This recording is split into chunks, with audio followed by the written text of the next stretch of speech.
Я приветствую вас, дорогие друзья, уважаемые гости и подписчики моего канала. Всем большое спасибо, что следите за нашими встречами с Пламеном Пасковым, известным болгарским политологом, аналитиком. Пламен, приветствую вас. Приветствую вас и вашу изнеможенную аудиторию в этом слишком жарком июле 2025 года. Больше климатические, чем политические. Ну и то, и другое вместе взятое. Нет, конечно, знаете, жара только нарастает. Экватор года и экватор лета мы пересекаем. Соответственно, температура растет. Вчерашнее выступление Трампа и Рютте будем обсуждать, конечно, в деталях, поймем, что к чему, что это была за шоу-программа, что за 50 дней. Ввиду этого, друзья, активно принимайте участие в нашем прямом эфире, потому что выходим мы вживую, сейчас 12:08 на часах по Киеву и Москве, поэтому присоединяйтесь, рады всем и всех рады видеть. Это сделать очень просто, QR-код, который возле меня, если работает сервис, на экран можно вывести свое, скажем так, послание, вопрос, предложение. Также вопросы для Пламена, для финальной части нашей сегодняшней программы собираю в сообществе YouTube. Это очень просто, переходите туда, там анонс нашей встречи, и заблаговременно люди оставляют вопросы. Также в клубе, в телеграм-канале зрителей Шелеста, туда тоже переходите, интересуйтесь. Ну и, конечно, чат трансляции подключим. Но сделаем это прям сразу, с самого начала. Опрос нашего сегодняшнего эфира такой. Зачем нужны 50 дней ультиматума? Варианты. Чтобы договорились, чтобы довоевали, чтобы все забыли и продлить еще, или за тем же, что и тарифы заработать. Пламен, интересные варианты и интересное вчера, в принципе, событие долгожданное. По-моему, никто не удовлетворен. До конца. Вообще никто. Ни Европа, ни Украина, понятное дело, не Россия. Да и Трамп тоже внутри, слабо сказать, скажем так, ожидали все большего. И пресса уже пишет, что вот этот его анонсированный Грэмом в красках расписанный 500% тариф на помощь России для других стран ушел в топку. Скрутили в трубочку и засунули. Что вы думаете по поводу вчерашнего выступления и, собственно, что это за 50 дней, откуда они взялись? Слушайте, по поводу ваших 4 вопросов, стандартных, интересных, классических. Это один из тех редких случаев, когда я не могу исключить абсолютно ни одного из них. То есть они вперемешку, благо они друг друга не исключают. То есть никакой из этих ответов других ответов не исключает по сути своей. Вполне вероятно, вернее, я практически в этом уверен, что 50, а не 100 дней и не 10 дней, просто потому что в рамках этих 50 дней, помимо перечисленных ваших вопросов, есть техническая необходимость организовать весь этот процесс, передачу определенной помощи, так называемой военной помощи. Передача так называемой военной помощи для Америки не составила бы никакого труда и никакие 50 дней не требовала бы, если за эту военную помощь не было необходимо, как было озвучено вчера на встрече, чтобы за это заплатила полностью и целиком Европа, чтобы это не означало, хотя Марк Рютте это не Европа, это НАТО, надо между этими делами вообще-то четкую такую разделительную линию проводить. И поскольку Европа не сразу и не быстро согласится не только на эти так обсуждаемые 17 комплектов Патриот стоимостью от 1 до 2 миллиардов, просто система около 1 миллиарда, с боекомплектами, логистикой, техническим оснащением, и так далее, по 2, даже с небольшим миллиарда, каждый из них умножаем, получаем такую, пусть и не кругленькую, но достаточно внушительную сумму в 34-35 миллиардов, дополнительные ко всем остальным другим миллиардам, которые десятками и даже сотками уже разбрасываются, что там нужно делать. Поэтому, чтобы европейские налогоплательщики, чтобы европейские СМРАДы, то есть средства массовой рекламы, агитации и дезинформации, чтобы европейские институты, чтобы европейские правительства смогли упаковать вот эту дополнительную очередную горькую пилюлю, что помимо безработицы, помимо дорожания продовольствия в том числе, не будем говорить обо всем остальном, помимо деиндустриализации, помимо мигрантского вообще-то давления, беспредела и все, и помимо всех дополнительных задолженностей, которые им навесили за последние пару-тройку месяцев, сейчас какие-то дополнительные, Ну, для этого нужно технологическое время, чтобы это упаковать, даже для хороших профессионалов, чтобы это преподнести, потому что как им это преподнесут и платежи из Европы поступят в сторону Raytheon, то бишь Raytheon Corporation, которая производит эти Patriot, соответственно, американскому бюджету, то только тогда начинается отгрузка. А логистика – это не DHL, одним самолетом вот эти Patriot туда не отправишь. Это немножко другое, более серьезное, более... И развертывание там тоже не такое дело, как Хаймерс, туда остановился, 6 минут забой взял, отстрелял, и через пару-тройку минут пошел дальше, и его там больше нет, что называется. Патриот – это более такое, другое. Или только Патриот. Там какие-то оборонительные, строго оборонительные 155-миллиметровые снаряды тоже обсуждаются. Их тоже нужно сначала произвести, потому что их на балансах, в учетах, их физически, конечно, на территории Америки есть, но для того, чтобы кто-то их отгрузил, нужно произвести такое же количество свеженькой, со всей там свежей взрывчатой химии и отправить самое простойное, самое старое, что называется. Это тоже технологическое время. То есть эти 50 дней, если кому-то кажется, что это с балды, но это только кажется.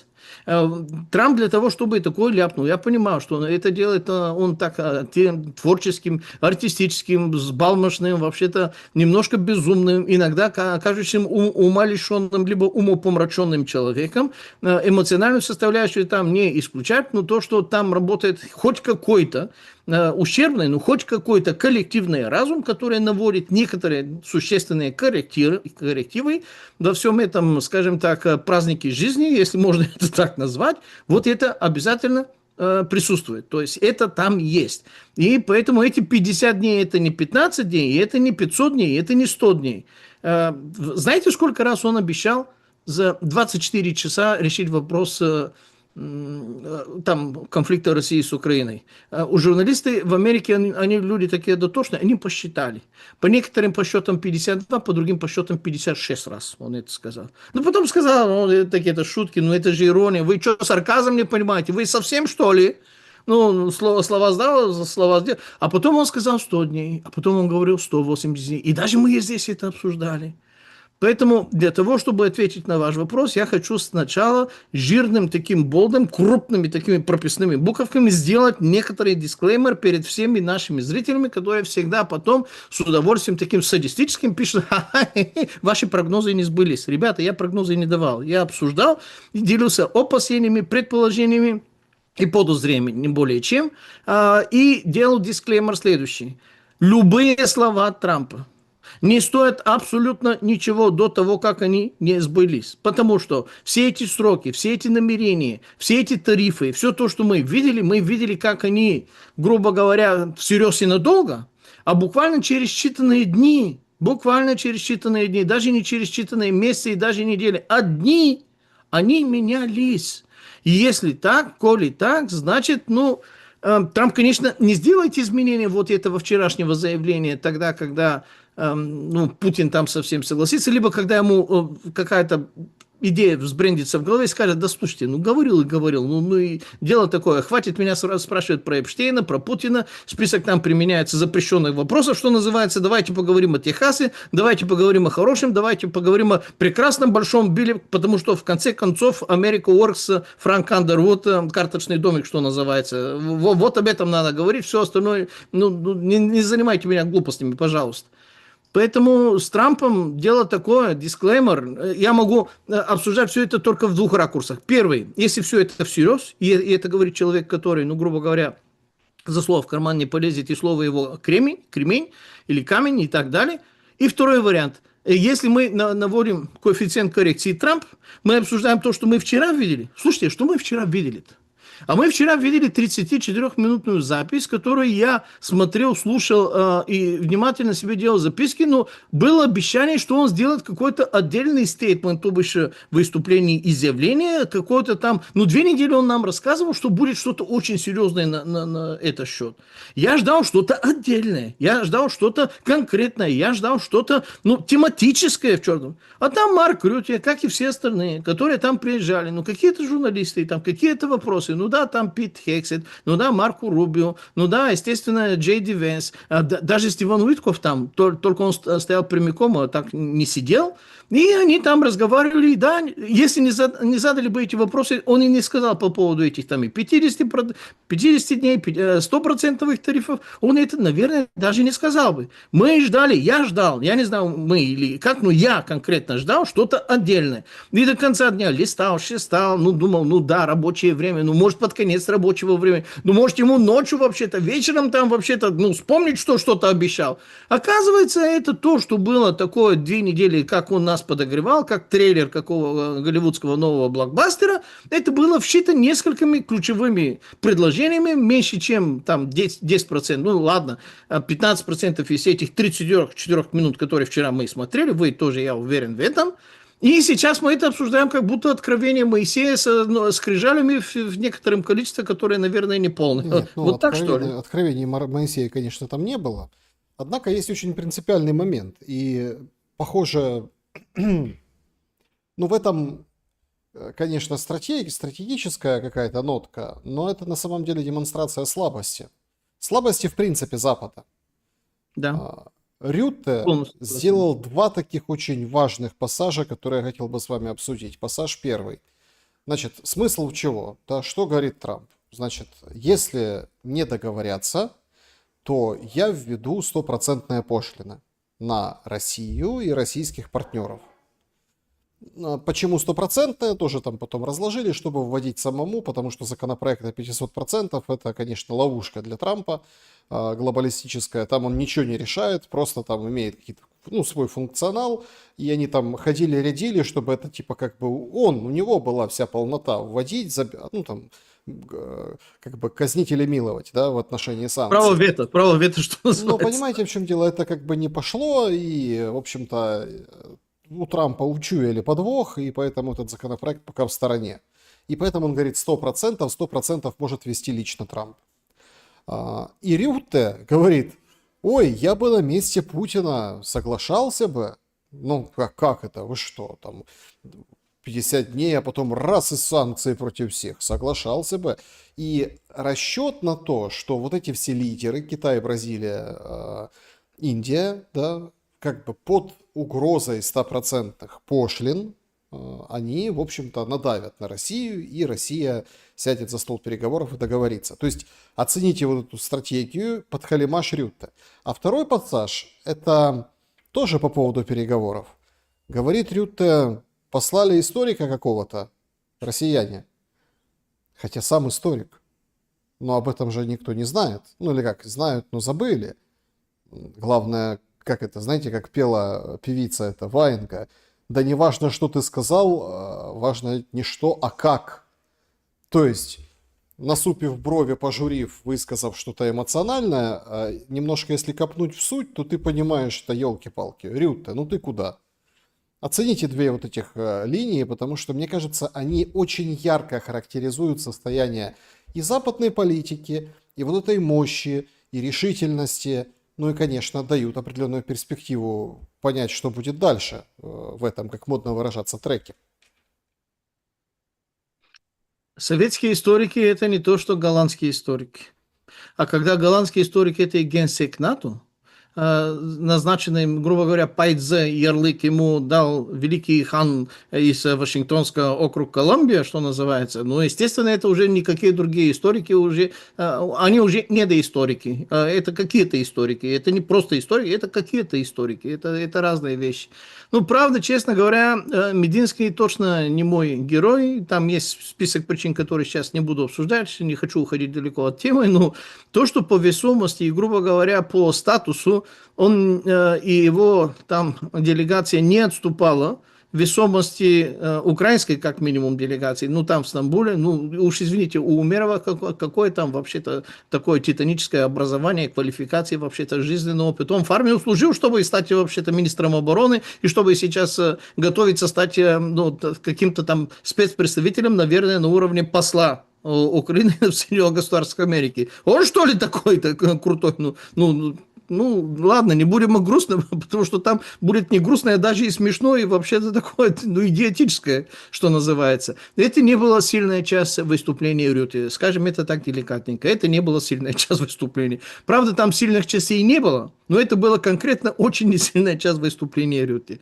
Хотя у него, естественно, были и есть определенные такие, ну, прорывы сермяжной правдой, суровой правдой жизни, что называется, что, дело такое, что мы не можем произвести столько, сколько Россия. Мы 450-миллионный, вообще-то, Европейский Союз и, вообще-то, могущественная 27-странная НАТО, где входит даже и могущественная Великобритания, еще более могущественные там Соединенные Государства Америки. Мы даже снаряды их не догоним за месяц, что они производят. Вернее, наоборот, мы за год не можем произвести столько, сколько они производят за месяц. Что-то такое не говорили. Ну, а по другим параметрам мы отступаем раза в 4 на сегодняшний день. То есть он это глаголил, он это как-то по-честному, это, естественно, признавался, потому что, можно, конечно, много обсуждать. Рюте человек, который, даже я не думаю, что сейчас стоит его сильно обсуждать, просто потому что все эти вчерашние разговоры, что мы будем передавать, какие сюрпризы будем делать, какие цифры и проценты, он обсуждал это с Рюте. Рюте это кто? Рюте это Европейский Союз? Нет, это не Европейский Союз. Рюте это генсек НАТО. Ага, а у генсека НАТО есть какие-то бюджеты? Ну, какие-то бюджеты, наверное, есть. Даже, может быть, они не маленькие. Слушайте, это так. Хотя это он решает, что делать с этими бюджетами. Это его бюджеты или 70-80% из этих бюджетов, даже с учетом коррекций, которые Трамп требует, но которые все еще не вступили в количественную силу, все равно, от 60-70% это бюджет Соединенных Государств Америки, это американский военно-промышленный комплекс, это американская финансовая система, это американская политическая и геополитическая система. Поэтому Рюте таким, скажем так, чужим имуществом распоряжаться просто так не может. То есть, если он говорит, что нам нужно и так, нам нужно вообще-то объединяться, нам нужно вообще-то поддержать Украину, я коротко скажу. Эта вчерашняя встреча, если все это выполнится, это ужасно трагическая, тяжелая, черная новость для жителей Украины. Это означает, почему? что... Ну, а как? Во-первых, будет оружие, то есть человекоисстребление и убийство массовые будет продолжаться, потому что это оружие будет в количествах не чтобы продержаться и победить, а чтобы продолжать сражаться, пока вот эти там готовятся к своему собственному, опять же, за счет всех остальных. Кроме того, они дают 50 дней. 50 дней, которые... Совершенно понятно, Кремль сейчас выжмет все соки из этих 50 дней, постарается взять по максимуму. По максимуму это означает, что как бы раньше не старались все-таки не задевать жилой сектор и коллатеральных там жертв, что называется, сейчас, наверное, они меньше будут считаться. Они будут хотеть считаться, но они не будут так сильно стараться считаться. На войне это, конечно, всегда получается хреново, если не сказать херово. А сейчас будет получаться еще хуже. Поэтому эти 50 дней, это 50 дней гарантированного увеличенного страдания, как для войска украинского, так и для абсолютно всего населения украинского, в силу этих двух причин. Первое, что Кремль нажмет, потому что ему сказали, 50 дней после этого что-то вступает, но потом будет меньше дней, чем эти 50 дней. Эти 50 дней, значит, педаль газа до упора, что называется. И во-вторых, что будет вооружение, неизвестно когда и какое, но раз будет вооружение, значит, это человекоисстребление будет продолжаться. Они не будут отправлять личный состав, они не будут отправлять то, что является геймченджером, то есть изменением правил игры. Они такого чудо-юдо оружия, чтобы вот так не имеют, либо не будут... Кстати, что значит не имеют? Знаете, сколько... Я удивился. Я думал, что надо верить вот этим публичным источникам, по поводу, сколько патриотов есть на территории Соединенных Государств Америки. Но оказывается, что эти данные, как минимум устаревшие, которые вы публично можете найти, у них там под 1000 комплексов, не ракет, комплексов. И сколько они дали Украине, и сколько сейчас они обсуждают, и сколько другие там должны дать. Что Греция, что Голландия, что Германия, что кто-то другой должен это купить. 17, что ли? А сколько в сумме они дали? 22, что ли? Из которых более половины уже их нет, а если их есть, то ракеты для них нет. То есть у них есть, по крайней мере, на позиции номенклатуры Patriot достаточно много. Достаточно много. Не дают. Сколько танков Абрамса они дали, не напомните? Я припоминал количество 30 с чем-то. А сколько у них есть?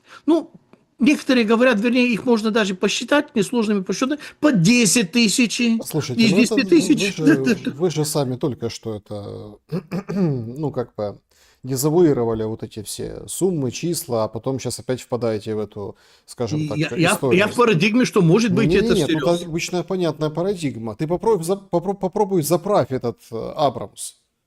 Попробуй заправь его. Где его заправлять? Ну, то есть, попробуй обслужи. Где его обслуживать? Попробуй размести. Попробуй научи личный состав на ту же машину Patriot. Кто будет сбивать? Кто будет управлять этим Патриотом? Тут понимаете, в чем? Тут же одно за другое цепляется. И бесперспективность вот этого, ну, продления, она же очевидна. Но кто будет, сядет за Патриот? Это вот этот, которого сейчас за ноги, за руки затащили в бусик, дали по почкам, ударили головой об землю и сказали, теперь ты воин, теперь ты будешь там за Украину умирать. Это его в Патриот посадят? Нет. Ну, нет. Этого посадят в посадку, в лисью нору, даже не в окоп. А вот кто будет Патриотами управлять? Ну, худо-бедно научили там нескольких пилотов. Вот уже -2. Причем это официально молодые ребята, которые там, ну, которые там научились. Да, их нет.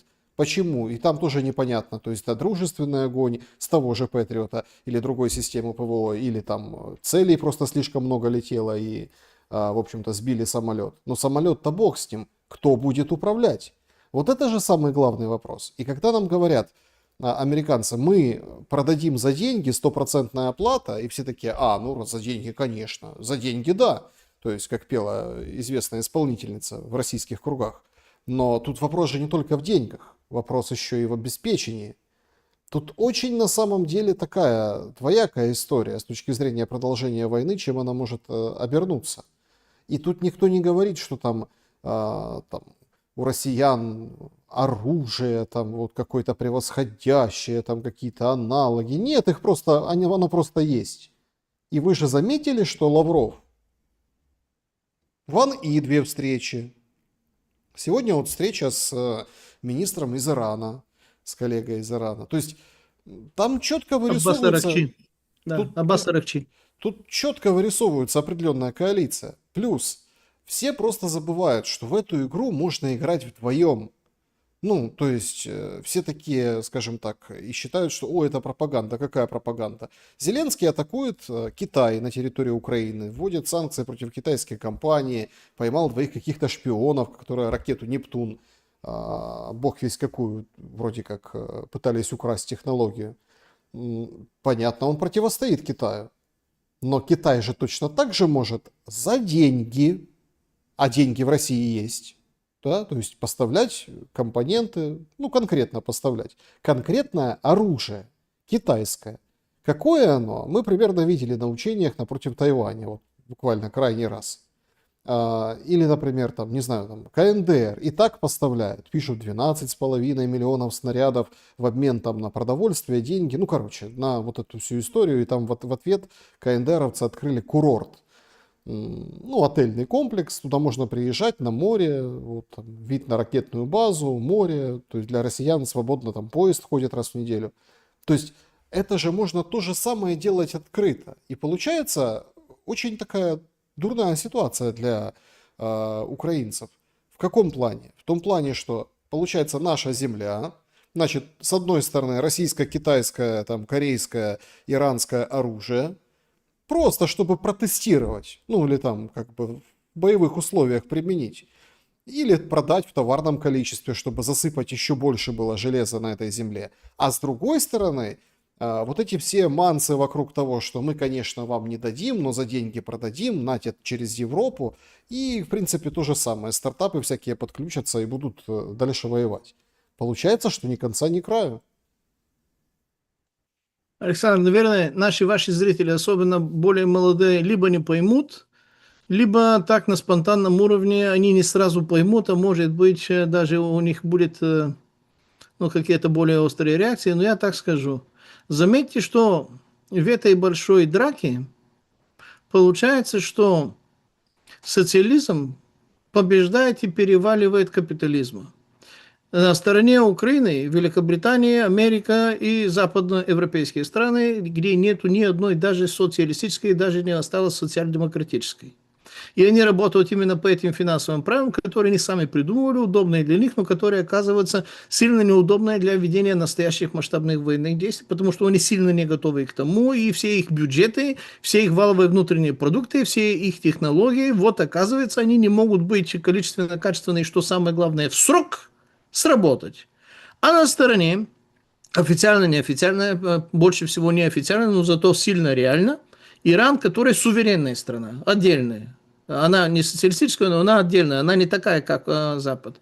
Северная Корея, которая производит снаряды больше, чем тоже объединенная НАТО, 27-миллионная страна, производит больше, чем 150-миллионная Россия соотносительно к 450-миллионному Европейскому Союзу и плюс 350-миллионной Америке, а 27-миллионная страна производит больше снарядов, и не только снаряды, и бойцы отправляют туда стажироваться на этом полигоне, что называется, в военном, самом что ни на есть натуральном. А теперь вы затронули достаточно важный момент. А не подскажете, Китай управляется кем? Какой-то китайской демократической-либеральной, капиталистической, либо правой партии, или китайской коммунистической партии. И оказывается, что этот военно-промышленный потенциал Китая дает им достаточно возможностей и основания. Да, китайцы вояки, ну, честно говоря, не те, но китайцы и производители, которые ого-го еще как, которые стоят за Ираном, которые помогают Пакистану, которые сейчас завалят, не просто поддержат, завалят Россию нужным железом для того, чтобы его апробировать и доказать на деле, насколько оно хорошо работает. Потому что на прошлой неделе, то ли с вами, то ли с другими обсуждали, тоже официальное китайское заявление: мы не дадим России проиграть.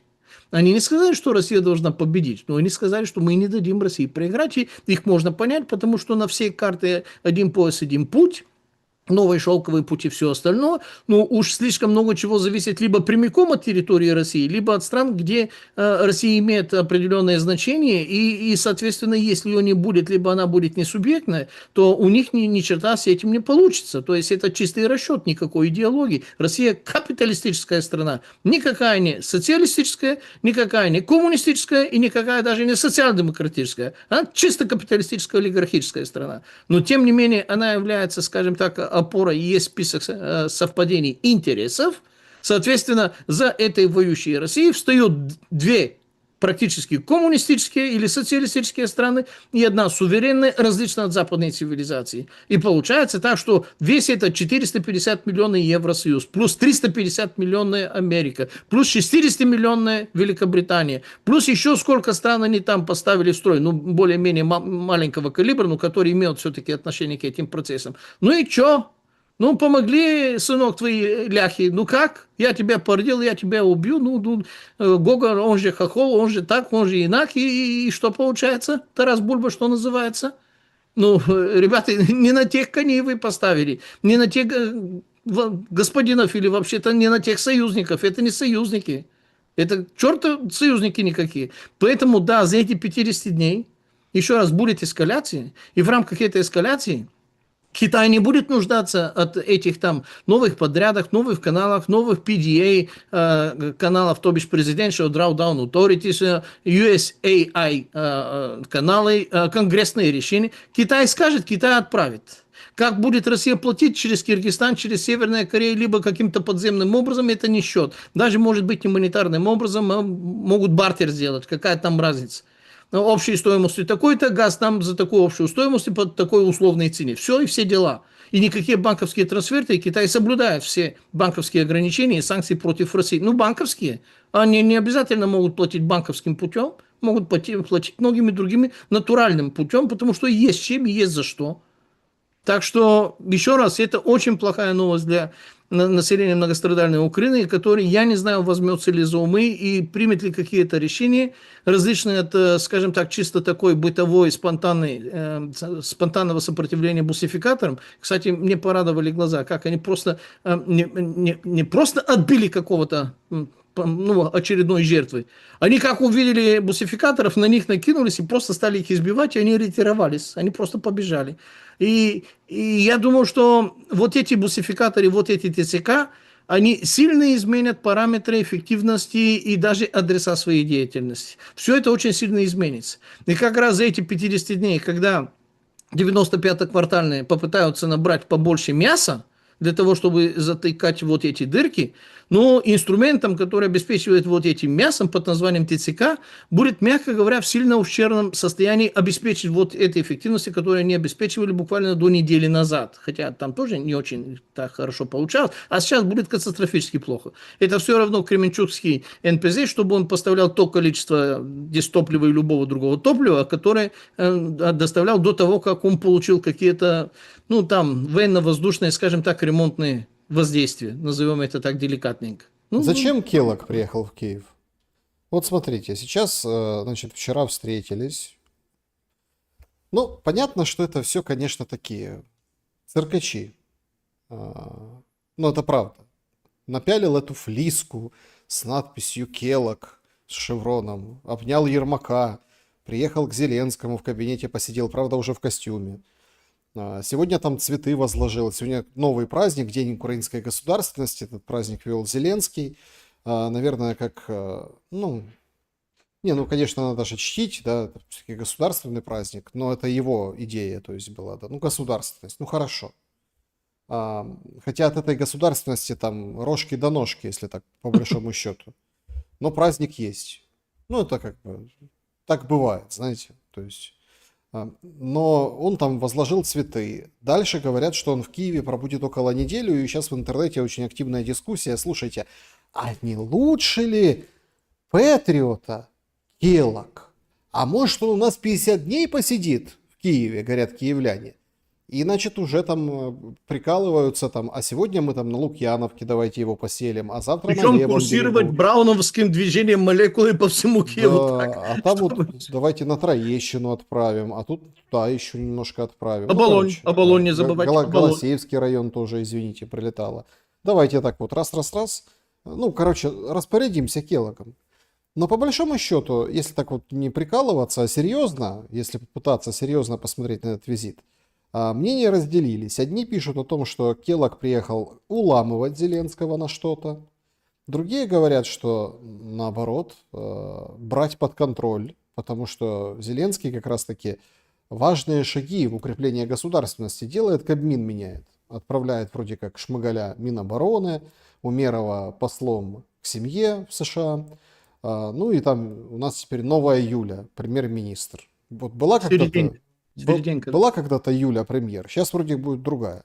И вроде как, вот Келлог тут почему так долго, чтобы, собственно, этот, ну, в общем, ничего не ушло там никуда, чтобы это проконтролировать. Потому что там, условно, апологетов Демпартии соросят, шпиняют. Там Шабунина поймали. То есть с 22-го уклоняется. А вот в 25-м надо обязательно подозрение, дело и так далее. То есть все понимают, что это все неспроста. Ну, вот эти там грантоеды и так далее. В чем суть его приезда, старого генерала, к чему вот эта вот шоу-программа с Флиской, и действительно ли Америка меняет смотрящих, ну или как, пытается взять эту кобылу под узцы, речь идет о украинской управленческой машине. Ну, вы, по-моему, так четко это описали, что на самом деле, надеюсь, что наши зрители сразу поймут, вернее, сразу догадались, что речь идет о замене Зеленского. Он пришел не просто присмотреться или, наверное, переподтвердить, кто будет кандидатом в президенты со стороны Америки на предстоящие неизбежные просроченные, а не досрочные президентские выборы, но для того, чтобы этот человек выиграл и вообще-то у него получилось, должна быть кадровая опора. То есть он пришел посмотреть за кадровым подбором, отбором, и какие люди будут командой вот этого будущего кандидата. Потому что никакой кандидат не может выиграть, если у него не будет не просто бюджета, но и внешнее одобрение, но и команда. Там есть технологии, которые требуют определенные компоненты, и один из этих абсолютно обязательных компонентов, условие sine qua non, кондицио sine qua non по латынь, это и есть команда тебе нужна. И вы только что описали, что вот старая команда, вот реформы и замены, и ротации, и рокировки начинаются, И раз это совпадает с приездом Келлога, это не есть совпадение, это есть закономерность, причем запланированная закономерность, или что называется, лед тронулся. Совершенно очевидно, что Келлог может встречаться и любезничать с Зеленским без никакого перебора и расхода по времени. Просто полюбезничать чисто служебно. Хотя я уверен, он с этим тоже не сильно старался и не сильно как-то перебарщивал. По той простой причине, что совершенно очевидно, что Зеленский это человек САС, это человек лондонского Сити, частично Виндзорского замка. И отбить у великобританцев этот их кандидат, британский кандидат, у которого есть уже и запасной, у британцев есть запасной, вы знаете его фамилии. Он на беговой дорожке на прошлой неделе мы его обсуждали и так далее. То есть англосаксы, британо-американцы, они ребята достаточно системные. Они никогда не ставят только на одну лошадку. Они всегда готовят 2, по возможности даже 3 кандидатуры и поддерживают каждую с них для того, чтобы в ключевой момент выиграла именно та, которая им больше всего нужна. А остальные 2 фигуры они тоже не утилизируют, а скорее всего поставят в списке в команде подчиненном статусе, чтобы дышали ему в шею, чтобы он чувствовал вот эту жгучую конкуренцию на всю свою каденцию, что называется. Британия будет готовить более чем одного кандидата, и американцы будут готовить более чем одного кандидата. Но поэтому не нужно обольщать ни того, ни другого, который сейчас бросил милитари и стал вообще-то хотя бы и костюм, там, рубашку, галстук и так далее. Этого мало. Это 100% обязательно, но это категорически недостаточно. Поэтому я думаю, что Келлог, который смотрящий, отвечающий за Украину, он приехал для того, чтобы уже начинать вопрос с кадровым отбором, с обучением и вообще-то чтобы эти кадры были те кадры, которые могли бы... Это еще один косвенный признак, что именно вот этот тренд, который мы каждый раз напоминаем, что будет происходить до конца года, уже не могу, грубо говоря, сказать это через месяц, через 2, через 3 или через 2 недели. Это уже другие там звезды решают все это с точностью этих процессов, астрологические, что называется. Но вот новая команда уже готовит. Причем уже очевидно, причем на глазах Зеленского, что называется... на усы наматывает. Он давным-давно, у него усов, на которых можно это наматывать, не осталось. Наверное, все уже облысели, но он продолжает как-то нервничать, и вы знаете, он решает все свои вопросы нервным сверхнапряжением только путем запрещенной фармацевтики. Как антидепрессантов, так и мощных стимулянтов, и получается вот эта гремучая смесь, которую мы видим в кадрах, особенно с приближением, когда гримасы лица у этого иначе талантливого актера и комика не подчиняются центральной нервной системе с достаточной оперативностью и гармонией. И оттуда все диагнозы уже курсируют по всей сети. А давайте о Европе немного поговорим, потому что мы Давай. так как-то, вскользь, понятно, через Рютте. Сегодня очень интересный такой момент прошел, и я вот его специально хочу отметить в нашем с вами разговоре. Очень и очень специальным образом отметить. Значит, Евросоюз возвращается к идее отмены безвиза Грузии, потому что там подавляли протесты против закона об иноагентах и прочее. Значит, это пишет Политико со ссылкой на источники. Брюссель в течение нескольких месяцев воздерживался от каких-либо действий против правящей партии из-за противодействия со стороны небольшим группам стран ЕС, конкретно страны как бы вот вступились за Грузию, это те же в принципе на манеже, Орбан туда прям прилетал в момент протестов, поэтому они так вроде сторонились, но сегодня об этом сообщили официально, отправили туда письмо. Значит, сегодня, опять-таки, тут же какой момент принципиально важный? Получается, что безвиз как бы есть, но его может и не стать. Может и не стать. Сегодня украинский парламент проголосовал вот ратификацию вот этого трибунала, да, на кладбище, которые договаривались, там Кая Каллас приехала, все, помните, да, во Львове. То есть вот этот трибунала против... То есть мы как бы идем прям к Европе. И так. Но Грузия шла точно так же. Но потом что-то поменялось, да, то есть понятно, что и начала уделять время себе, и дальше вот эти все, протесты, которые мы видели, и теперь вот безвиз отбирают. У Украины по формальным признакам есть тоже за что отобрать безвиз. Смысл этого безвиза, если у нас западная граница как раз таки с той Европой, Ну, там, правда, крокодилов не хватает. Траншеи и крокодилов. И еще там электрический ток пустить еще. Хотя и такое вроде как говорят есть, ну, по слухам. Колючая проволока, дроны, все там фотоловушки. Недавно показывали это видео, как выглядит граница с украинской стороны. На выход. То есть, как бы этот безвиз, это так, мертвому припарка и старые там заслуги Порошенко, условно. Но это сигнал. Европа, которая, ну, разворачивается, поворачивается к лесу передом, а к Грузии задом. Но тоже может быть и с Украиной. Или не может?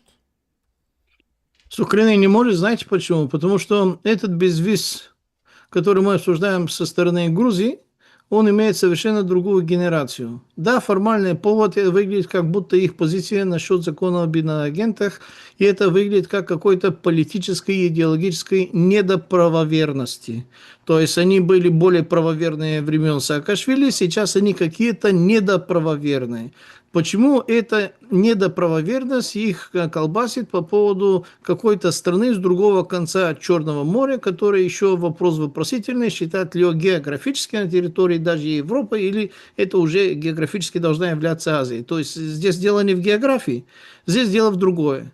В другой характеристике вот этой географии. Их не интересует ни население Грузии, где там из 3 миллионов с небольшим, если там какие-то 5, 10, 15 или 50 тысяч поедут в Европу и будут оставаться или будут возвращаться, это им не проблема. Это не Турция 80-90 миллионная, которая, если они туда почешут, то мама не горюй, и вообще-то Германия уже целые города разговаривают по-турецки, и мечети там орут, и люди местные уже не совсем местные, что называется, либо их избивают за то, что они местные. Грузия это не та угроза. Но если вы посмотрите на историю издалека Ост-Индской компании, потом посмотрите на историю создания лондонского Сити, не Лондонграда, лондонского Сити, а потом посмотрите на есть такой магистральный газопровод, который называется Баку-Тбилиси-Джейхан, и который вливается в Турцию, а Турция потом путем ТАНАП, трансанатолийский поток, входя на территорию географической Европы на уровне Дарданели, не на уровне Босфора, на уровне Дарданель, там уже разветвляется как вилка, нижняя часть идет по Северной Греции, по Вии Игнатии, выходит на Корчу, то бишь, ну да, на Корчу это в Албании, потом в Бриндизи, Южной Италии, кормит Южную, Среднюю и другую Италию, а верхняя северная ветка ныряет в Болгарию через турецкую деревню Малкочлар, напротив болгарской деревни Шарку, Украину и так далее и тому подобное.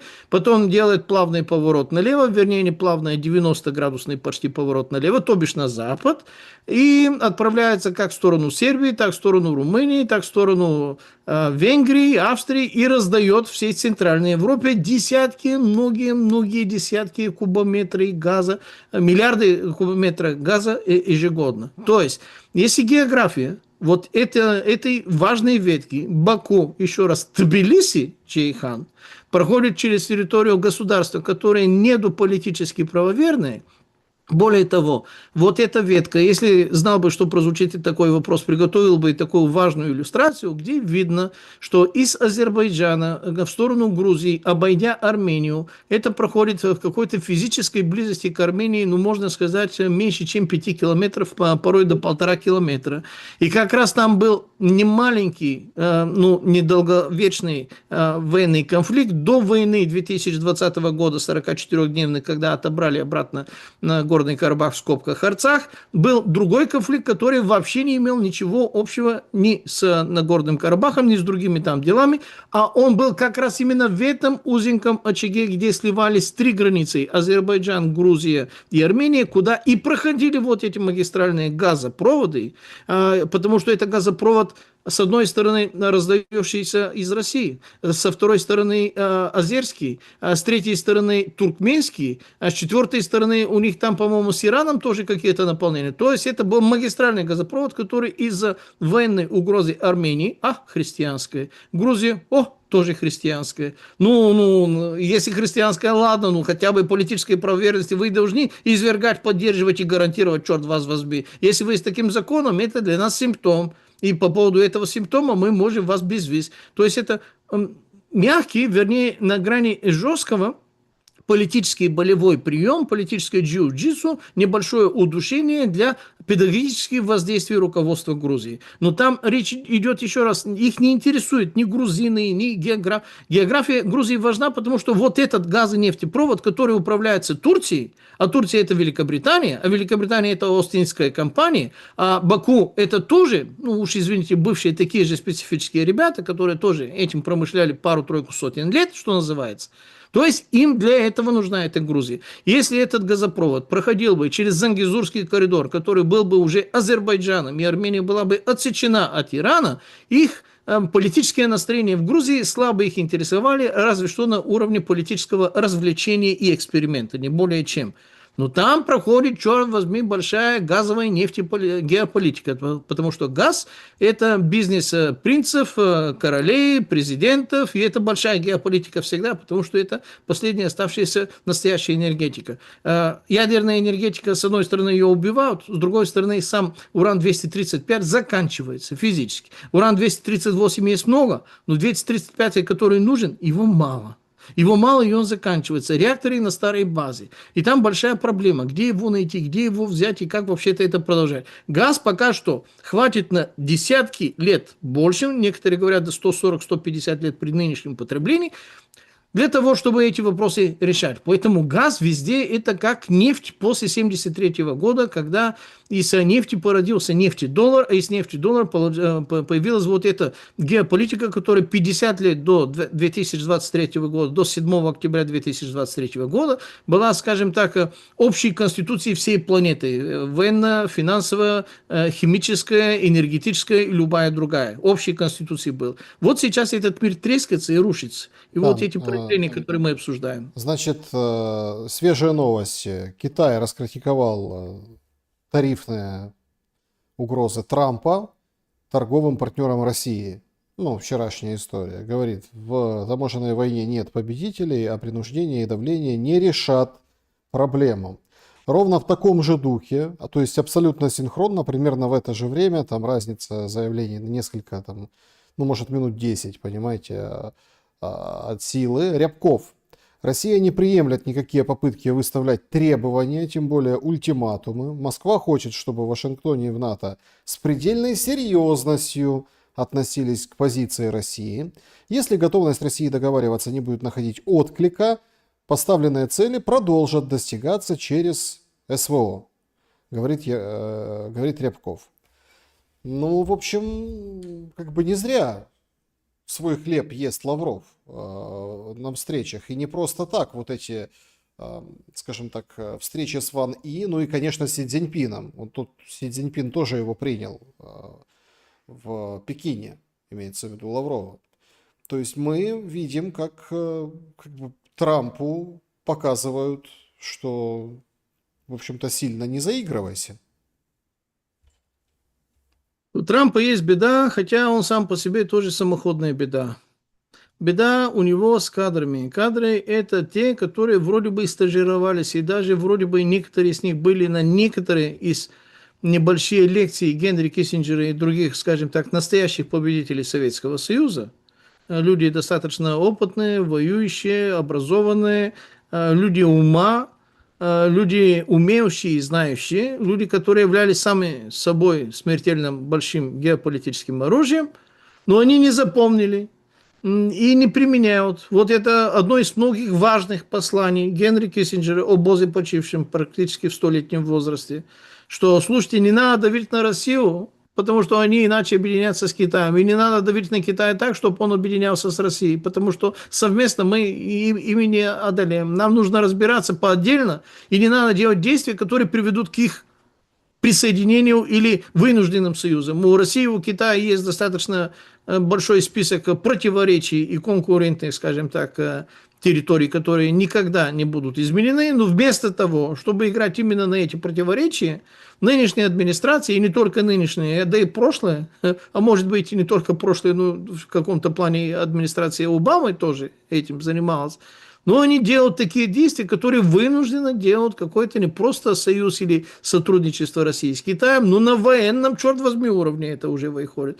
И да, ваши тревоги, что это будет ну не то, что появление и объявление, но уже ужесточение мировой войны, не буду называть ее третьей, потому что она уже четвертая, мы это уже обсуждали, да, они к этому идут.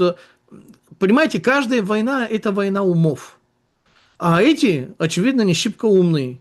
Сейчас идет такое мельчание элит мировое, что, естественно, есть большие претензии к тем же самым условным и другим познавательным способностям руководства и Кремля, и всех остальных наших стран, где, честно говоря, не будем о грустном, ну, эти-то вообще отличники, это уже чемпионы по антиспособностям своим, по дезориентации своей, и не только географической. Поэтому да, я просто дополняю ваши мысли, что они вынуждены глупостью своей, неразумностью своей и несильной адекватностью своей буквально толкают Россию и Китай на более плотные, более масштабные взаимоотношения, в том числе и военно-союзнические, даже если об этом не будут объявлять публично. Не нужно, чтобы Китай воевал на стороне России, потому что, еще раз, из китайцев вояк не очень. Но китайцы в качестве производственной, логистической, тыловой базы, ого-го, больше в мире нет, и даже лучше не пожелаешь себе. Нету другого такого субъекта. Индия, что ли? Я хотел бы, знаете, вот, ну, вы немножко так геополитически посмотрели, а давайте вот еще, потому что этого не хватает, я вот замечаю по комментариям, все такие, знаете, ой, все такие умничают, понимаете? Ну вот там Китай, геополитика, а почему там Китай нужно продолжение конфликта в Украине, потому что иначе следующий Тайвань, ну вот это все. Понимаете, а я вот Это приход- жертвы зомби-визоров. Это жертвы зомби-визоров. так нет, я в другом причине, ну как, может быть, но я, понимаете, я причину ищу в том, что, а так безопаснее, так проще, ну вот эти рассматривать. И к тебе особо не прикопаешься. Ну, если, например, там не сбылось у тебя чего-то, да, скажешь, ну что, ну тут подумаешь там, ну там, условно, они же там договорились по пошлинам, например, да, ну и поэтому не стали воевать. И это вот чем больше масштаб, то есть, с одной стороны, лицом к лицу лица не увидать, большое видится на расстоянии, это правда. С другой стороны, чем общее ты рисуешь эти штрихи, тем как бы где-то оно так примерно по форме и получится, да? Но никогда Меньше рисков промахнуться и ошибиться. но Да. круг все равно никогда не станет квадратом. Вот это вот очень важная история. Даже под каким углом на него не посмотреть. Однако, я вот хочу эту тему, вот я там Рябкова процитировал, да? Выходит Грушко, это зам Лаврова, еще один, да, то есть, и говорит, что, значит, 50 дней ультиматум, это очень странно. Почему странно? Потому что не прозвучало никакого призыва к Киеву возобновить переговоры. А вот тут-то возникает очень интересный момент. И на него никто не обращает внимания, потому что всем же очень интересно вот это яркое. То есть, смотрите, Зеленский убирает Умерова и прячет его в Америке, поближе к семье.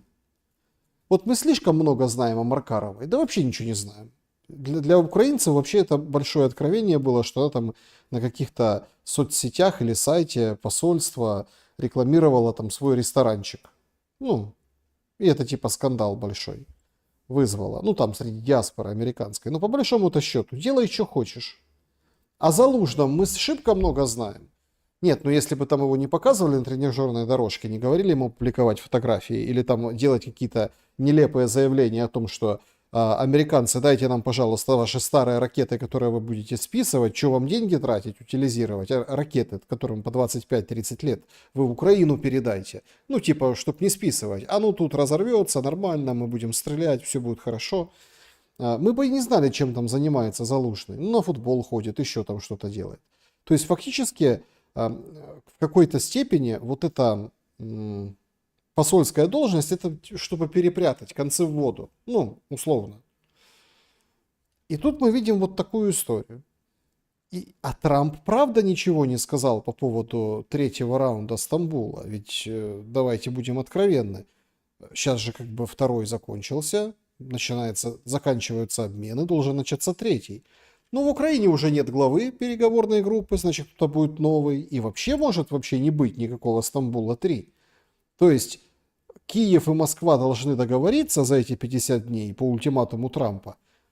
Но Стамбулом новым и не пахнет. А как договариваться, в каком тогда формате? В Ватикане, что ли? Зачем ему этот Стамбул-3? Это Стамбул-3, то, что он хочет получить от Зеленского, Зеленский уже сделает, потому что это уже без вариантов. То, что он не получит ни на каком, ни Стамбуле-3, ни на Стамбуле-4, 4, это согласие Путина на те условия, которые были 17 и 25 апреля, о которых мы постоянно вспоминаем. Именно поэтому Стивен Витков вчера тоже так внимательно слушал. В конце концов, то, что вчера произошло, еще раз хочу напомнить, это не было то обещанное официальное выступление Трампа, которым он подогревал 2 недели, и которое потом каким-то неваляжным образом он просто вшил в официальной встрече с Марком Рютте, которая была тоже рутинной встречей, а мы ожидали что-то другое. Ну, там гора родила мышь, что называется. Ну, если мышь, то крыса. Ну, это не то, что гора должна была родить. Это неофициально. Кроме того, действительно, если эти Стамбулы будут продолжаться, и Путин, естественно, будет увиливать, потому что у Путина тоже свои условия, которые никто не обсуждает и на которых никто не соглашается. Ни Зеленский, ни Великобритания, ни Америка. Зачем тогда эти Стамбулы продолжать, когда это бьет по репутации именно того же самого Трампа? Кроме того, давайте вспомним важный факт. Что они говорили? Может быть, это дополнительная причина, откуда именно эти 50 дней. Но ведь договаривались, что с Карлосом Третьим, почему-то не Чарльзом Третьим, встречаются не только Зеленский, встречаются не только европейцы, встречаются не только... Ну и Трамп намерен туда встречаться. Слушайте, Чарльз Третий, при всем его уважении к этой немецкой фамилии, у которого даже папаша был греческим православным христианином, ну, муж Елизаветы Георгиевны, о Боже, почивший в том числе, ну, он не папа римский, чтобы к нему на поклонение туда идти. Хотя Папа Римский тоже, действительно, он уже бывший американский гражданин, почему бы к нему не сходить. Но если он туда едет, причем Трамп, Карлосу Третьему, а он когда едет? Он говорит через месяц. А этот месяц это больше, чем 50 дней? Нет, это в рамках этих 50 дней. А что они там будут договаривать? Я, конечно, не душеприказчик, и у меня не миссия невыполнимая 3, где я могу там им кое-что, какие-то записные устройства вшить где-то как-то и понаблюдать, и записать, и потом выложить в сеть, типа Wikileaks без Джулиана Ассанжа, что называется. Но совершенно очевидно, что любые действия на многострадальном теле, военные действия на многострадальном теле Украины и вообще-то Большой Руси будут происходить не когда договорится Трамп с Путиным, они встретятся. Они уже 6 раз разговаривали, приятные разговоры, после разговоров не совсем все приятное, вернее, все неприятное, по крайней мере, разговоры приятные, что там. Даже с Меланией он делится, а они решатся после того, как Америка, в скобках Федеральная резервная система, владельцев ее порешают не с Лондоном и не с королем, а с лондонским Сити. Король там тоже в качестве посредника неплохо может выступить. Что и как это делать, как этим поделиться. Потому что лондонская Сити и владельцы Федеральной резервной системы – это одни и те же кланы, правда, уже с обеих сторон Атлантика, поэтому некоторые взаимосогласия и взаимообсуждения все еще нужно, наверное, потому что хоть и внутри видовая, но у них есть некоторые внутри даже клановые конкуренции, которые они должны порешать путем этих своих эффективных менеджеров под названием Трамп и Карлос III. Поэтому все то, что мы пытаемся получить в каждой нашей передаче, какой-то символ, знак, когда хотя бы, черт возьми, прекращение огня будет, когда хотя бы какое-то перемирие будет назначено, когда хотя бы какие-то стволы будут молчать, какие-то дроны не будут летать, когда какие-то Искандеры останутся у себя на месте дислокации.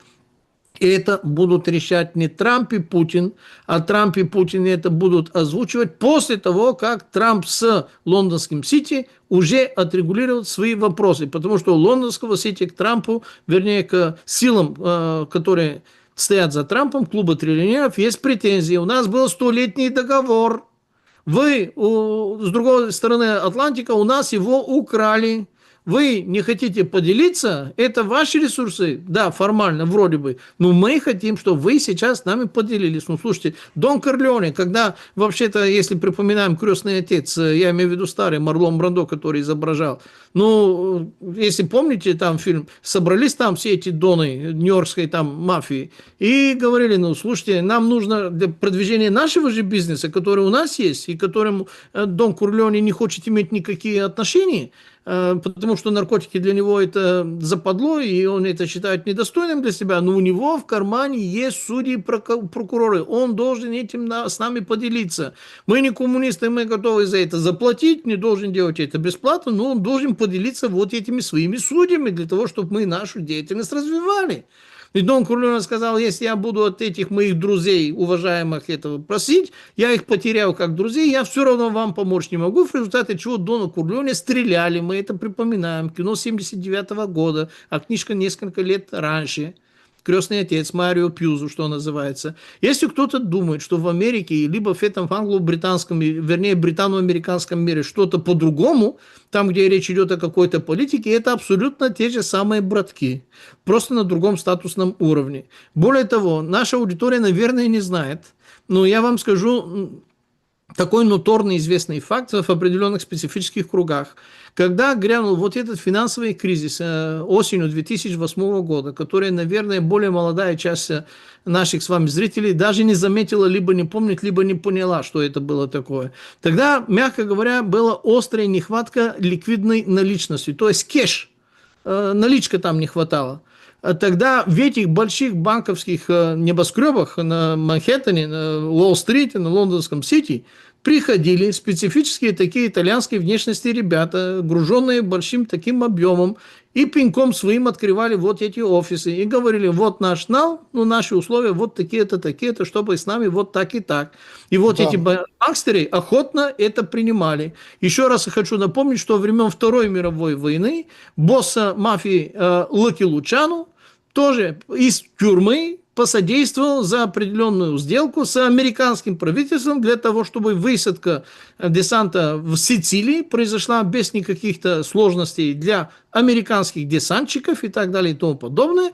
И Лаки Лучано, вот это сотрудничество с мафией у официального американского государства никогда не прекращалось и никогда не имело другого характера, потому что они свои, они одни и те же. Да, Соответственно, значит, здесь именно так. подведем итоги нашего вопроса. Зачем нужны 50 дней ультиматума? 7% считает, что чтобы договорились. 24% чтобы довоевали. 33% за тем же, что и тарифы. Заработать банально. И 35% чтобы все забыли, а потом продлить еще. Ну, в общем, такие итоги. Что скажете? Вот эти 35% меня удивляли. Я думал, что это будет не более чем 16%. Чтоб все забыли, а потом продолжили. Но я не могу обсуждать Vox Populi, Vox Dei, то бишь голос народа, голос Божий, потому что я уверен, что там у вас проголосовало многие тысячи, не сотни, не десятки, а тысячи, ребят. Если там вы видите, вы можете, конечно, сказать, сколько человек там проголосовало, но я уверен, это тысячи, потому что наши с вами эфиры это всегда на тысячи, а не на сотни. Так что я продолжаю считать, что практически все правы, и вполне, потому что все эти 4 варианта, которые вы озвучили сначала, они не исключают друг друга, они каким-то сложным таким образом дополняют, либо разлагают по хронологии свое участие друг к другу. Так что проценты, дело процентное. Вполне вероятно, они правы. Я не буду с ними спорить не из уважения к нашей аудитории, потому что у меня нет уверенности, что они ошибаются. Вполне вероятно, они правы, да. Да, значит, переходим к вашим вопросам. Поехали вопрос из клуба зрителей. Какие перспективы у Евросоюза в ближайшем будущем, как бы вы очертили? Андрей спрашивает. Перспективы Евросоюза как общей конструкции, с одной стороны, мрачные, с другой стороны, революционные, потому что в этом своем виде с этими трендами, с этим руководством, с этой подчиненностью в Европе, у Европы идет тяжелая деэнергизация, то есть энергии дешевой и много не хватает, а это означает, что идет и тяжелая деиндустриализация. Помимо этого, в Европе идет и тяжелая депопуляция, и что еще хуже, идет подмена титульного населения, населением, которое не имеют никакое намерение интегрироваться, которое рассматривает все это как захват, ведет себя как троянский конь, и который считает это хиджрой. То бишь Дарул Ислам, Дарул Харб, мир ислама, мир войны. Все, что не является миром ислама, должно стать миром войны до того, как они станут миром ислама. То есть это Еврабия. Это уже не Европа, это Еврабия, совершенно очевидно. Поэтому, если не найдутся, они уже нашлись, определенные силы, которые являются какими-то там остатками какой-то иммунной системы, которые начинают возвращаться именно к тем первым форматам Евросоюза, который был программной декларацией Рубера Шумана и Жана Муне. Это было второй половины 40-х годов, 47-й год, по-моему, в результате чего тогда Шарль де Голль и Конрад Аденауэр сделали союз стали и угля. К этому союзу очень быстро, оперативно, видя весь здравый смысл, тогда ребята все были здравомыслящие, здравого смысла, не то, что нынешнее племя, присоединились страны Бенилюкса и даже Италии, и тогда это удивительным образом совпало с границами империи Карла Великого. То есть тот Евросоюз, который естественным образом был образован, совпал с границами каролингского ядра и действительно является и логическим, естественным Пламен, продолжением. немного ускоряемся, чтобы больше людей уважить с вопросами. Поехали. Значит, король, емче ответы, пожалуйста. Эдвард, вопрос гостю. Скажите, пожалуйста, как народ Болгарии относится к вашему соотечественнику Христо Грозеву? Он в Болгарии является непререкаемым авторитетом или ноунеймом, которого слушают лишь болгарские иммигрантские сообщества? Спасибо. Христу Грозеву очень небольшая, но зато приближенная к медийным каналам и к так называемой колониальной власти служебные специалисты относятся не то что восторженно, а считают своим профессиональным долгом его пиарить, как какая-то важная вообще-то звезда вот этого специфического бизнеса, а более 80% населения относится остро негативно, а разница между этими 80 и этими пару-тройку процентами, которые его раскручивают, они относятся нейтрально, они даже не понимают, о чем речь идет. Поэтому львиная доля болгар не гордятся вот этим нашим соотечественникам, скажем это так деликатненько. Иван, добрый день. В США указывают 25% вероятность сбития ракет системой Patriot. В Израиле 50%, в Украине 90%. А как в Болгарии? Как влияет вообще национальность оператора на работу Патриота? И я думаю, что связь более чем прямая, по той простой причине, что если обучение в ведении танка Абрамса у Британии, вернее в Америке, занимает больше года, а украинских ребят пытались, грубо говоря, научить за месяц, за два, соответственно, результаты, что называется, налицо, с Патриотом этот вопрос звучит как неофициальное, но зато реальное дополнительное высшее образование, которое на месте просто так не получить. Благо, абсолютно все там, ну, коротко говоря, операторы Патриота, хоть и находятся географически в юрисдикции других стран, но я думаю, что это кадровые американские военные с защитой от местного военного населения, никак по-другому. Никто не допустит обезьяну с гранатой, чтобы местные туземцы к таким вообще-то опасным важным игрушкам их подпустить, разве что на уровне охраны и обслуживающего персонала. Охрана, обслуживающего персонала, такелажной ротой, пожалуйста. Ну, чтобы вы даже фотографировались вблизи к этому Патриоту, ну, увольте. Угу. Значит, вопрос. На фоне имеющихся тенденций в Европе западной и при наличии, по сути, ценностного раскола с Европой Восточной, насколько реалистичным вам представляется появление во второй половине 21 века блока или конфедерации восточноевропейских государств и отдельно большого восточнославянского государства России, Украины, Беларуси? Спасибо. Если большое восточно-условно-славянское государство или условно-христианско-славянское, это более важно. Даже не будем настаивать на условно-православное, потому что поляков очень немало, они твердые католики, соответственно, хорваты и словенцы тоже. Если немного мусульман, то бишь боснийцы. Боснийцы – это сербы мусульманской вероисповедания. Ну, коротко говоря, если появятся большевики-ленинцы 21 века, ну, на уровне Сталина, а не Троцкого, и не на уровне этих деградантов, которые числились в составе КПСС, но уже коммунистами убежденными и вообще-то сыновьями и внуками своих дедов являлись только формально по паспорту, а по сути это были уже другие компрадоры, что называется.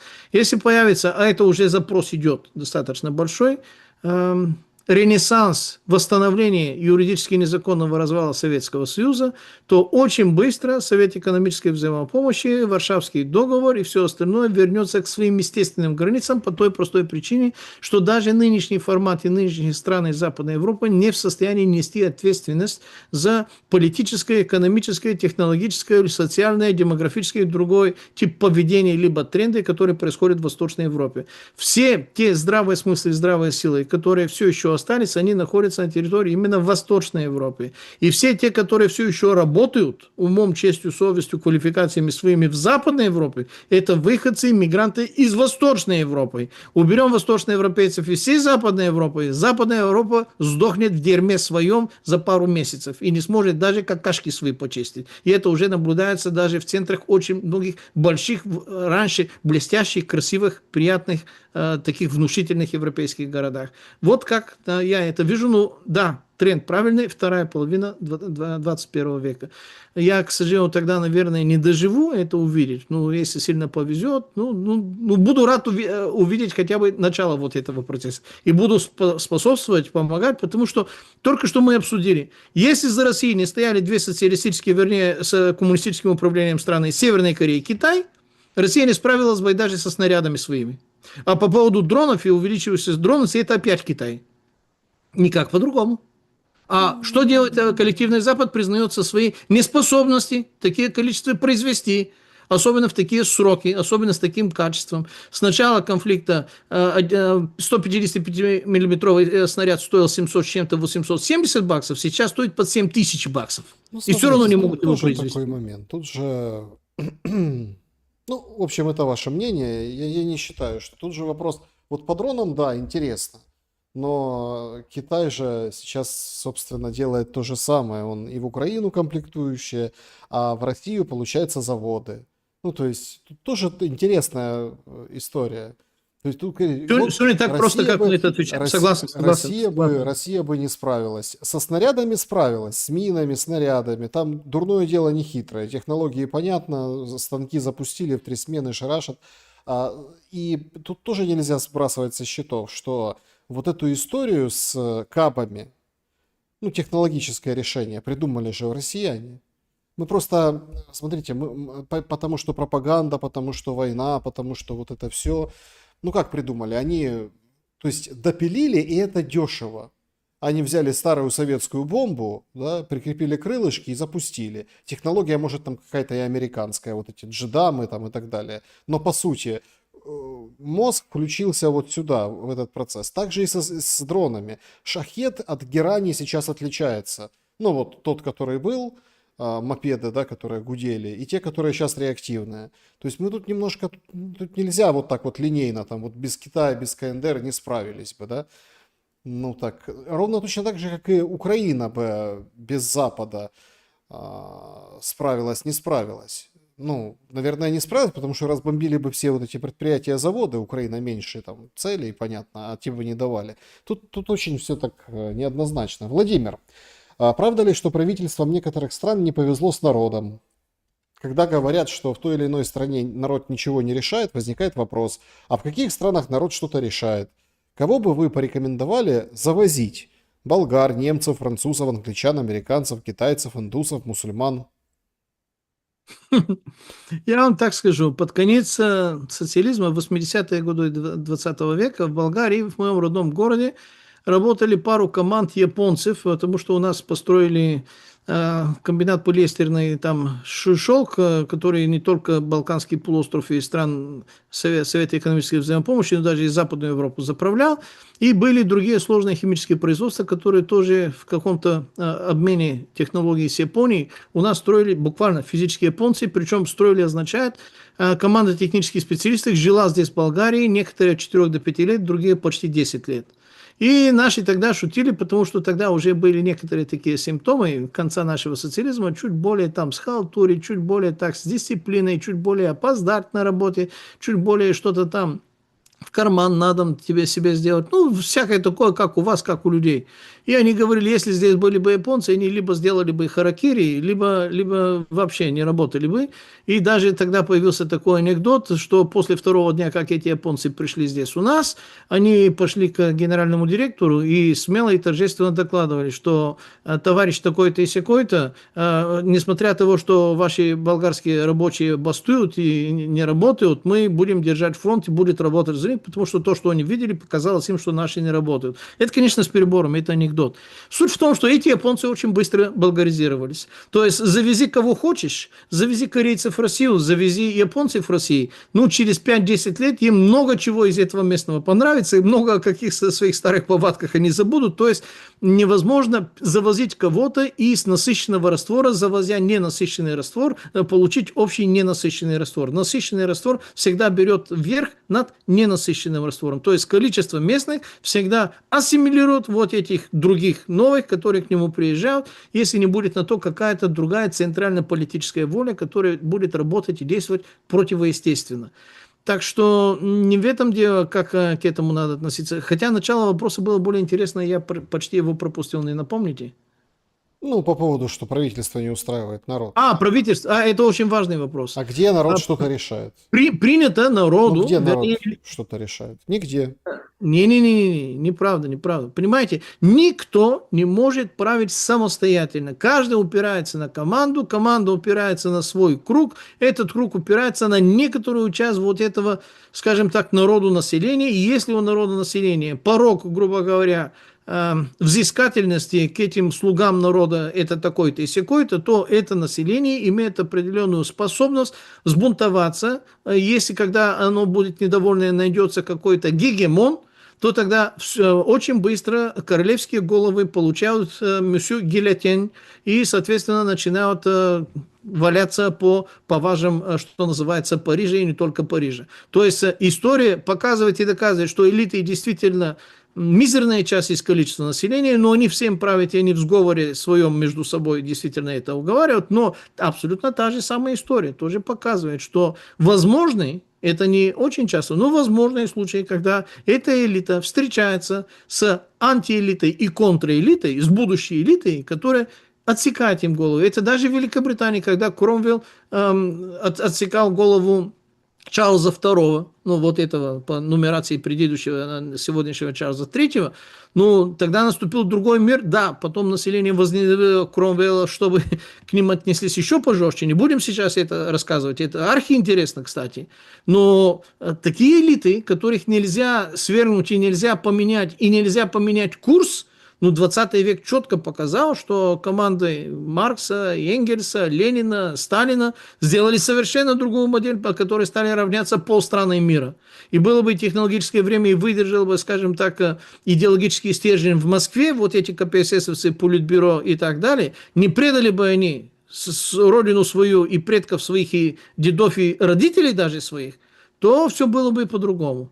И хотя Советский Союз совершил ритуальное самоубийство на центральном предательском уровне, Китай не сдался и заплатил цену, Тяньаньмэнь. Куба не сдалась, и когда Горбачев туда ходил, Фидель Кастро до него так там издевательски смотрел, потому что Горбачев искал глазами своих вот этих своих агентов, которые должны были свергать Кастро, Учо и так далее. А Кастро уже узнал все и упек их в турме. Вьетнам не сдался, с Америкой они воевали, Северная Корея не сдалась, хотя Южная Корея 2,5 раза больше по населению и по технологиям и по всем остальным. То есть остались определенные очаги, очень интересные, которые в состоянии доказать, что они являются исключением правил, и они могут поменять эти правила. Поэтому это многоточие, которое, наверное, будем обсуждать много раз. Ну, давайте еще, смотрите, сегодня тоже в чате трансляции был вопрос, за финалем вот этим вопросом, потому что я считаю его принципиально важным. Сегодня День государственности Украины.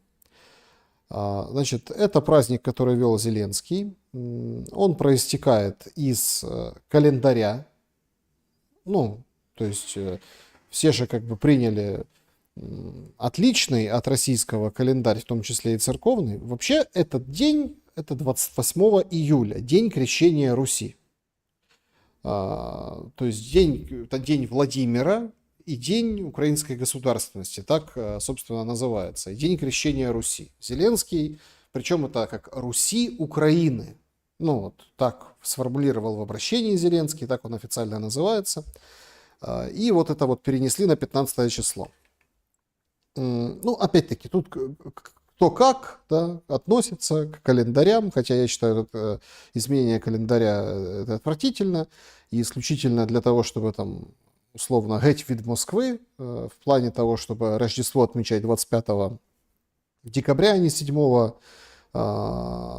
января, то есть, и вот от этого эти 2 недели, да, ну, вы поняли, старый новый стиль, да, вот это вот, от этого еще, как бы, то есть у нас есть старый стиль, да, от него, условно, там новый стиль 7, а тут 25, еще на 2 недели. Короче, вот это вот такие жабьи прыжки. Русь-Украина, да, многие обратили внимание на это. Это попытка, ну, такой, знаете, такого поцелуя Иуды в саму идею от Зеленского, переиначив, назвав какую-то там чужую дату, или все-таки за этим стоит что-то большее? Что вы думаете по поводу, ну, Дня крещения Руси по-украински? Это свинство натуральное, причем это дежавю, потому что здесь не хватало бы заставить Нестора Летописца переписать повесть временных лет и добавить отсутствующее слово Украины, потому что без этого, мягко говоря, все эти потуги Зеленского, это не то, что гора родила мышь, а что-то другое вонючее, фекальное там за этой горой постоянно получается.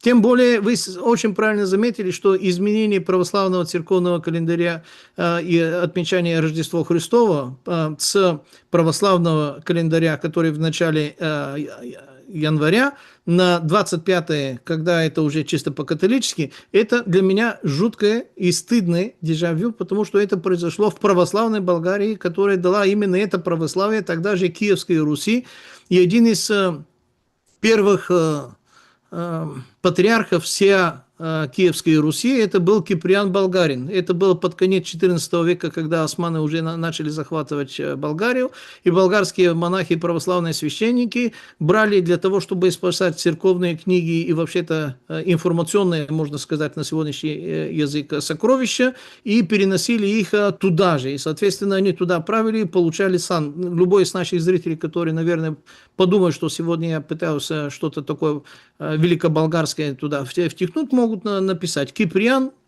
патриарх, и посмотрят даже в русскоязычную, даже в украиноязычный вариант Дуропедию, что там написано, что за происхождение, откуда он пришел и кем он был. Оставим в сторону Киприана. В начале 20 века, под финал Первой мировой войны, эти 3 войны, Балканская, Междусоюзническая и Первая мировая, в которой Болгария участвовала, все страны воевали за границей свои, за наследие Османской империи, что называется, мы были на стороне проигравших. Хотя, как проигравшие, на 3,5 миллиона населения болгарская армия была 600 тысяч. Это был самый высокий процент мобилизации. 37% бюджета болгарского было направлено только на вооружение. С начала войны у нас были огромные успехи. Потом это было страшное поражение, страшное унижение, страшное ограбление, страшные репарации. Даже Советскому Союзу это на территории, которые были сначала захвачены Гитлером, этого не снилось. Но это сейчас не будем это сравнивать. По результатам вот этих 3 начала 20 века войн, за окончание Первой мировой, в Болгарии пришло прогерманское правительство. Правительство таких германофилов. Васил Радуслав был премьер-министром, и вот этот местный мерзавец сказал: я не хочу, чтобы мы, болгары, отмечали Рождество Христово вместе с Сербией, с которой мы воевали, вместе с Грецией, с которой мы воевали, вместе с Румынией, с которой мы воевали, и вместе с Россией, которая на нас тогда на 3 фронтов, именно Россия нападала, имперская, царская Россия, с 3 фронтов на территории Болгарии они нападали. Вместе с румынами и сербами. Правда, мы их побили на Добруджанском фронте, что не принято знать и обсуждать, но все равно это можно легко проверить. На Македонском фронте это было ничья, 1173 убиенных болгар, 1100 тысячи, 70 с чем-то убиенных русских, причем русские на Македонском фронте воевали против Болгарии вместе с англичанами и французами. Вот такой интересный, понимаете ли, замес. И третий фронт был Черноморский флот, когда императрица Екатерина и императрица Мария, корабли линкоры под командованием Колчака, бомбили и вдребезги и Варну, и Балчи. Хотя у нас никакого военно-морского флота нет, они просто как в тире стреляли, бомбили, там военных объектов не было. Ну вот так им сказали, так они и сделали. Вот эти три фронта Первой мировой войны. В результате всего этого действия некоторые можно сказать, прямо русофобские настроения, которые совпадали с этой новой политической когортой, которая пришла к власти после этой Первой мировой войны, сказали, давайте поменяем наш календарь, оставаясь при этом православным, на 25 декабря. И, о чудо, к сожалению, к стыду нашему, он продолжает оставаться именно таким. В Болгарии и тогда, и времен социализма это не было исправлено, и времен колонизации, неправильно называемой демонократии, вернее, это демонократия, что не есть натурально, но не суть, и на сегодняшний день Рождество Христово официально справлял 25 декабря, хотя православные и крест варят, и все остальное совпадение там с Иваном Купалом, согласно вот этих других. То есть есть раздрай и разнобой. И если такое происходит, понимаете, это не дело не просто календарное, академическое, кабинетное, умозрительное для каких-то там, ну не знаю, каких-то там академиков и богословов и прочее. Это очень важно, потому что все календари, особенно нашего большого народа, указывал до этого на наше единство, потому что это совпадало с определенными циклами энергии, сменами сезонов и всего остального. Каждый из этих ритуалов, он имеет значение, почему он тогда есть. Потому что Иван Купала это не есть христианский праздник, это старый дохристианский, который остался. Да, мы тогда вытаскиваем крест и всякое такое и прочее, но это надстройка, это не есть базис. Базис у нас общий. И надо убрать и уничтожить вот этот общий базис для того, чтобы в будущем, если хочешь их стравить, чтобы они не понимали, что они воюют против себя самого, против брата своего, против отца своего, против двоюродного брата своего, против представителя того же самого народа. Они делают dividere et impere, выдумывая ложь и свинство в жгучем замесе, для того, чтобы подготовить нас к тому, чтобы нас стравить еще раз. С вами делают то, что сделали с нами. Поэтому я вам эту сказку и это продолжение могу на пальцах вообще-то рассказать. Более подробно, чем в нашем коротком ответе. Да. Друзья, всем большое спасибо за то, что посмотрели этот прямой эфир. Благодарим за внимание. Пожалуйста, не забудьте поставить лайк. Это очень важно для того, чтобы YouTube понял, что вы не просто так нас посмотрели, а как бы регулярно смотрите. И за что вам еще раз отдельное спасибо. Пламен, спасибо за время и мысли. Друзья, братья, сестры, дамы, господа, товарищи, не друзья, господа офицеры, господа не офицеры и все остальные не пьющие. Выключите, пожалуйста, телевизоры, включите мозги, и все у вас приложится. Всего вам доброго, будьте с нами, продолжение следует. Берегите себя, всем добра и света. Увидимся.